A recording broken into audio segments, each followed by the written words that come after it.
ati ewe Fabrice sha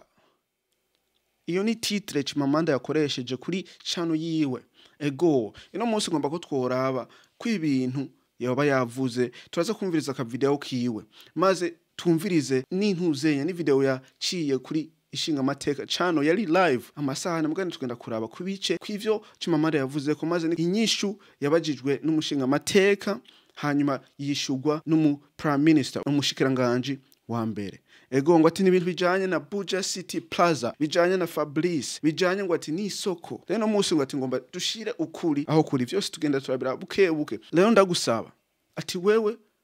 uri ngaha uze kuraba video kuhera ku mwanzo gushika ku mwisho kugira nawe ushobore gutahura. Ego ati ndibaza urazi Chimamanda uwariwe ivya posting ndibaza urabizi mugani Jesse ndamuzi mugani hari video ndigera kubona ariko ararira avuga ngo ati kubijanye n'ingene akunda ngira Paul Kagame sindibuka neza mugani no musi washishe ngaha kuri channel Dieudonné ND urabe ukuri aho kuri kwa ntahandi nahanye rero ntatinze hinge dusesangure ibi bintu. Ego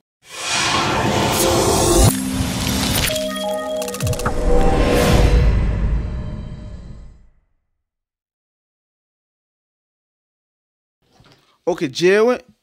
ndi umuntu yikundira ukuri ndibaza ubu nta muntu atabizi n'utabizi azobimenya. Ego ngo ati ndi umuntu yikundira ukuri hanyuma ngira ko ndakuramutsa wewe mushasha maze n'utari mushasha ngo ati mwiriwe mwake akasi nabayitwa ni Jimbere Dieudonné kari ku channel Dieudonné ND uri mushasha ntubagire kugira like subscribe comment utari mushasha ntubagire kugira partage ati rungikira mugenza nawe nyene ashobora kumenya ukuri aho kuri kwa nta handi nahanyene. Ndibaza mwataho ivyo tugiye kuyaga ko ino munsi n'ibintu bitatu tubitangurira ku mwanzo gushika ku mwisho ngo ati buke buhoro taza kumenya ukuri aho kuri hanyuma tugiye kuraba ku video ya mbere. Ewe Fabrice sha ati ni titre y'ivideo yaciyeko kuri Chimamanda o Moses office. Ego tumviriza ngo ati igice gito hanyuma tubandanye n'inyishu aho n'ikibazo caciye kuri ntuzenya n'amashinga mateka channel. Ibi bintu vyabaye haraheze ngira nk'imisi indwi aho iyo live yaba ico gikoraniro cina amashinga mateka yari kugira gutanga report kubijanye n'ibikorwa bariko barakora babaza umuntu prime minister umushikiranganje wa mbere uko nuko je ndarayumvirije mugani ndasanze ndahuniye kubera ngo ati ni ibintu birebire mugani no munsi tugenda kuraba ku bintu bito ndasubiye inyuma ndaba ibi bintu Chimamanda Moses yaba ariko aravuga ko. Ego hinge dutangure ku iyi video kugira ngo ati ibintu tubinyarutse. Chimamanda Moses jewe nzampanura abantu urumwasi w'igihugu gwanya igihugu wewe warayovye wowe wanga igihugu mbambatutse ariko reka nihangana abarundi mbambatutse bamwe ariko reka nihangana je ndi mu prophet wa original today ndababwira je ndi prophet wa original apana mu wa fake nagiye ngaho mbabwira ibintu mubibona bukeye ico navuze haheze iminsi mukibona ico navuze haheze iminsi mukibona ico navuze haheze iminsi mukibona nta kintu nta kuntu ntakora ndabibahanurira nta kuntu ntakora hari abaprofete ngaho benshi cyangwa abagore bagenda bakonona abagabo babo ntaza hano nkababwira nti umviriza mwabagabo mwe ngaho umuntu ugiye gufa urabe neza ngwaho urageze nkamubwira n'impamvu nkavuga n'igituma amezi abiri adahinduye bijya bintu mwama mucyo mubibona always namubwira namumbivuga ariko biragora kwabwira abantu ngaho batumva igihe benshi baribukana igihe mutamaje Peter Nkunziza yajyamye ukuboko kw'abagabo je naraje ndabitangaza sinavuze ikintu kizomwica oya ariko nababwiye je narenda rota mbona itafari riri ku Burundi mbona hariho idarapo y'u Burundi maze irya tafari bariko barubaka ku Burundi mbona riratibutse muri idarapo y'u Burundi ramanutse nari ikintu atari kiza shobaga igiye kuzoba narabivuze abankurikiranye kuva mbere nakahafu 8 mayibigomishire ndakeka nk'umunani ngaho mayibi umunani ndakeka ngaho bune ndayivuga abankurikiranye mwarabyubusije ndabihanura kari hatazi igihe gato gitoya magize mubona ngaho umukuru wacu w'igihugu Petero Nkurunziza ajyambe kuboko kw'abagabo nivyo bita kumanura idarapo y'igihugu nta kintu ngaho ntababwiye cyose gishoboka kibaho sori biriko biratambwa twe twaje kumviriza ibya Fabrice yari yarabivuze tacho ntababwira Jesi la fake bari abane bada nta nubwo jewe ntinya gupfa erega sindi mwijuru aho ntopfa mungo nje ni minute biri mu bamwanyishe no banapfuye nabo ndi mwijuru mu vyumve biroroshe cyane na mazigende ko ndabahanurira ibya Fabrice naye babwiye Fabrice ndababwira ni Fabrice karabana bazokwicwa ndababwira ni Fabrice aragwanywa kubera ko ivyo yakoze nta mucurimo nabibabwiye incuro nyinshi ngoya wagomba yibakise ko nkuri ya Bujumbura we ngoro umwasi w'igihugu nguri gipinga sawa obreka mu vyumvirize ka ivyo bitwi vyanyu mu vyo bararike nk'amasafuriya neza mu bangire mu kirere nka mutirayezi ibitwi mu cubitemo imigera mwumvirize neza hano ivyo bari baravuga mwumvirize bivuye mu namashinga amateka mwumvirize ibisubijwe na ndakugarika hano umuze umushikiranganje wa mbere reka mu vyo ijambo rero ngira ngo ingorane aho kibazo iyo afise ni kuvuga ngo ati yuko Fabrice agwanwa kwera ivyo je ntavyo ndomenya ndibaza nawe nyene ntavyo yomenya atari Fabrice nyene abishize hanze akabishira ku kibuga ciwe abishije kuri YouTube aho kuri X uko nuko aho bikabibangagiye akabwira umuntu w'umugenzi uko nuko hanyuma akabisohora sinzi mugani ngo ati ukuraho kuri kutavuye kuri wene biragoye kumenya ivyiwe ivyo ariko aragira aragwana navyo hagati yo kubaka isoko maze ngira na leta uko nuko ivyo jeyo ntavyo ndomenya ndibaza abantu benshi ntavyo bomenya atari wona vyishikirije hanze rero jeyo gusa ikintu ngomba ko twoyaga ko ni video yagomba akine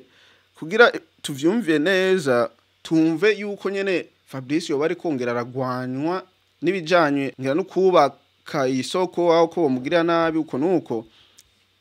tumaze turaba ico kibazo uwo muntu uze umushinga amateka yabajije hanyuma n'inyishu umushikiranganje wa mbere yoba yaramwishuye kw'ibintu keshi na keshi cyane abantu ngira bacanga hanyene ku ma YouTube ngira ntibumviriza sinzi kubera uhuse kugira gusohora content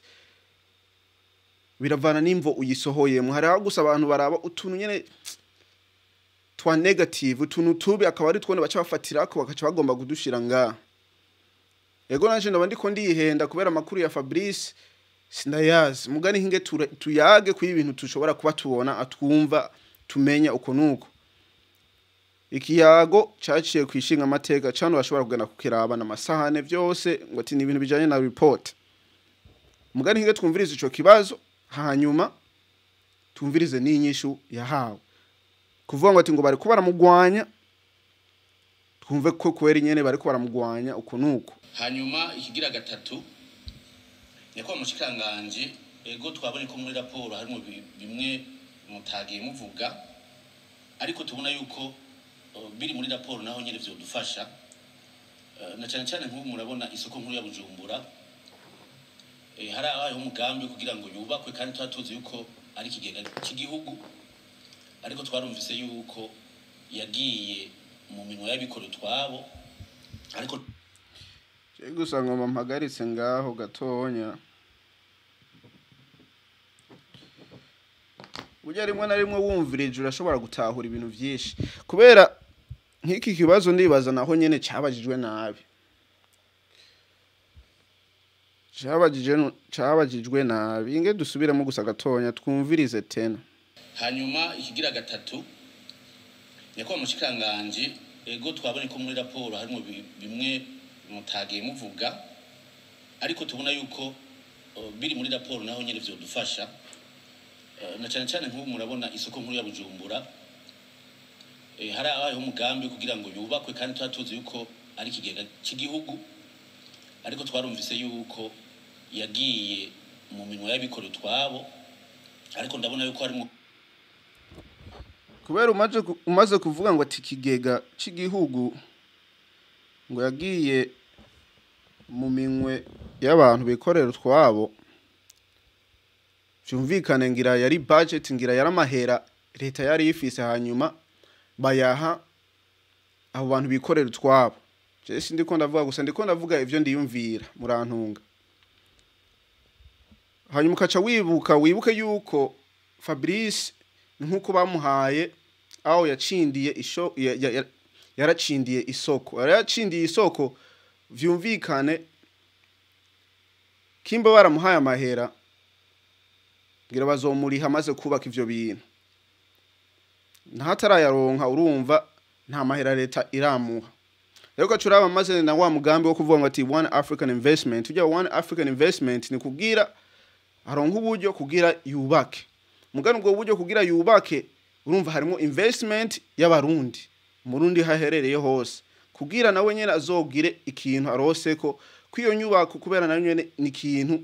kizoramba, kizozana amahera uko nuko. Mugano ko ibintu bikwiye kuba bimeze uko je ndabimenya aho ndavyumva nuko bimeze. Leta irafise nk'ikintu ugomba kubaka. Rero kugira ico kintu icubake, irashobora kurondera umuntu ajeje kubaka ico kintu, ikamuha amahera, hanyuma akacubaka. Ni ibintu bitahuritse. Uri umuntu arondera kubakisha ikintu, arondera umuntu acubaka, hanyuma akacubaka, kamuriha. Nuko je ndavyumva. Mugani mwi sense kubera bitandukanye, urumva yaracindiye isoko, kugira yubake iyo soko azoyubaka. Mugani ayubatse ni ngombwa amahera y'abantu bashizemo, aba investment, abanyamitahe nabo nyene bazogira ico barosemo mu iyo soko yoba yubatse. Ndakwibutsa yuko iyo soko ya Bujumbura niya leta, byose ni vya leta, byose bizotangwa bisubizwe kuri leta igihe abanyamitahe bazoba barose amahera yabo, igihe amahera yoba yarakoresheje Fabrice au Ubaka Nation kubaka iyo soko ayakuyemo. Nico gituma nkumva ngo ati imyaka 8 uko nuko. Haraciye imisi myinshi ibintu biba. Rero umva hari usanga nyene umuntu yibagiye utuntu tumwe mugani mu ncamake ndibaza nuko biri. Rero nta kuvuga ngo ati ngo amahera yaratanzwe ya leta ku bantu kandi bitagenze uko. Ukuboko kwa leta y'u Burundi na cyane ingene leta yatanze orientation nyine vyogenda. Twaragiye twumva yuko aho baremwe abantu bagiye batanga imitahe, mugabo nk'abatumwe n'abanyagihugu ntitwatahuye neza ingene iyo mitahe abantu bariko baratanga izosubizwa n'ingene bizogenda. Sinzi yuko no ngaba muduha umuco kugira ngo twumve yuko abashizemo imitahe canke abimije gushiramo imitahe ingene bizogenda. Inge gatonya gusa jene kubera cangaruka kuri vya bindi. Keshi na keshi hari abantu bakunda kuvuga ngo ati burya ngo leta niyone yigenga ku bintu byose, niyone yiganza ku bintu byose, igomba gukorera ibintu byose, igomba gutwara ibintu byose. Naka nakarore ko kuvuga ngo ati burya Ubaka Nation itandukanye na leta. Rero n'ivyo uri kurakora bitandukanye na leta. Mugani ivyo uri kurakorera ni vya leta, iyo soko ni ya leta. Urumva? Rero singomba ngo ati leta yinjire ingene Ubaka Nation yorondera uburyo bwo kubaka iyo soko, kubera ivyo bimenya Ubaka Nation. Ico ni role ni ntuze n'umugambi wa Ubaka Nation. Leta imaze kuvyinjiramo, urumva leta ingene yone igira itoza amahera n'amakori, yone itoza amakori. Rero One African Investment itandukanye n'uwo vuga ngo ati ngo yoba yifise aho yoba yiganza si leta, ni Ubaka Nation. Ubaka Nation iganza aho yubatse One African Investment, aho umuntu w'umurundi wese ashobora kugura imitahe akagira investment kwiyo soko bagiye kubaka. Rero tubitandukanye. Leta naha ego isoko ni rya leta, mugani One African Investment, Ubaka Nation bitandukanye na leta. Sinzi kari private mugani baye iri private urumva ibintu byose izokora bitandukanye n'ivya leta. Inge twumvirize inyishu umushikiranganje wa mbere yoba yatanze. Ikindi mwabajije muti isoko ya Bujumbura yagiye mu minwe y'abikorera utwabo, naco nyine nicari muri raporo nako ndagira mbwa nyine ndakivuze ko ikintu aya makuru ndayumviye ngaha ntayo narinzi ko yagiye mu minwe y'abikorera utwabo vyumvikane ni hamukane ndavuga ngo ati burya ikijya kibazo cabajijwe nabi aho arabizi ngene yabibajije je sinzi mugani kuvuga ngo ati ngo ntavyazisi kuvuga ngo ati ngo ntazi ngo ibiriko birakogwa. Ikibazo ciwawe nyishu yiwe ni kuvuga ngo ati ntavyazi ko bwa bundi ijya soko yoba yagiwe aho yoba bayishize mu minwe y'abantu bikorera ivyabo kubera ntibikunda ntivyumvikana. Kijya n'ikibuga ca leta rero ikibuga ca leta urumva kiguma ari ca leta gusa umuntu bahaye akore ako kazi ntuwoca uvuga ngo ati ngo babishize mu minwe yabo ya sinzi ko ndiko ndabitahura neza ndo bandi ko ndabitahura ukundi mugani murantunge ndihenze mwandike ngaho muri comment twumve ko tubitahura kumwe kuvuga ngo ati nawe nyene ntabitahura aho ntavyumva yuko iryo soko ryagiye mu minwe y'abantu kubera kiya kibuga aho iryo soko ni ya leta gusa bahaye umuntu akazi kugira agakore. Rero uwo muntu kugira akora aka kazi aka Mr Fabrice kugira akora ako kazi akabona bwa bundi bizotwara amahera menshi kugira ibintu bikogwe hinge maze nkorane n'abarundi ngire intuzenya fund management fund kugira ntoza tutora amahera hanyuma maze nabo nyene bazogire ico bungutse kwibi bintu tugiye kubaka. Uti ni ibintu bishasha ni ibintu biteza imbere igihugu. Rero ivyo bintu biri separate ni ibintu bitandukanye n'ivya leta. Yari ibintu bitandukanye n'ivya leta ni kubifata uko. Rero tubifashe uko tukamenya ngo ati okay ubaka nation izokubaka isoko ryubake isoko hanyuma leta nayo iziraraba ko ibikorwa bigende neza bigende uko babikora ku rwego ruhanitse kugira ibintu bigende bien. Mugani amahera ntuzenya ubaka nation izoba yakoresheje urumva ni kugira yagarure izo yagarura hanyuma burundu kijya gikorwa cyose cha Buja City Plaza gisubire muri leta bari yone ikijero ko nuko je ndibaza niko ndabitahuye haraciye kanya ibintu biba mugane buke tuzoza turagira turasubiramwo akahise kugira twinonore mu bwenge ego gusa gishasha kubijanye na ubaka nation ivyo riko rakora ndarigeze kubona ga post kuri X bari ko barayaga maze n'abajanywe abo n'abajejwe kubaka foundation yo kuvuga ngo ati yo gushiraho ngira umuyaga nkuba yo gushiraho ibintu nyene biranga ntuzenya birongore intuzenya system nyene zindani z'amazi umuyaga nkuba sewage uko nuko tumvirize arinzi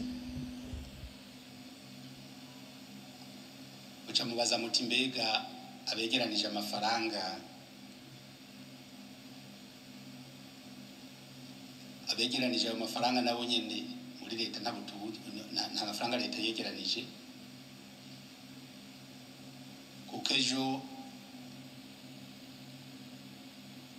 iyo leta yegeranye tuba tuvuga atari kuri konti ariko ico nogenda navuze ngaha nuwavuga yuko wewe ashobora kuyubaka mugabo si kuvuga ko yagiye mu noya bikorera twabo eka kuko nubu ubushikiranganje buriko buravugana nabo bantu nibaza yuko murondera amadetaye maremare muzohamagara umushikiranganje kugira abamadetaye yose uko montage imeze.